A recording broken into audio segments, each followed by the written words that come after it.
Hey there, welcome back to our channel. In today's video, we'll show you how to convert your personal WhatsApp account into a business account, right from your mobile phone.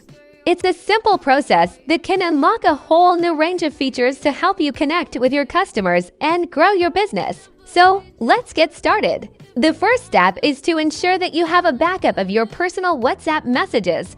Open WhatsApp on your phone and navigate to the Settings menu. From there, tap on Chats, then select Chat Backup.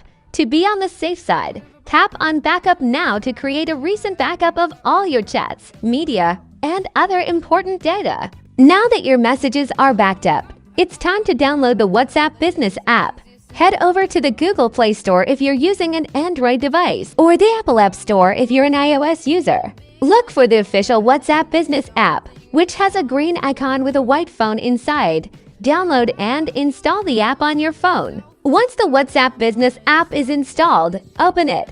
You'll be prompted to log in with your existing WhatsApp account. Simply enter your phone number and follow the verification process, just like you did when setting up your personal WhatsApp account. This will link your personal account with the business app. After logging in, you'll have the opportunity to customize your business profile, add a professional profile picture, enter your business name, and provide a brief description of what your business offers. This information will be visible to your customers and will help them identify and connect with your business easily.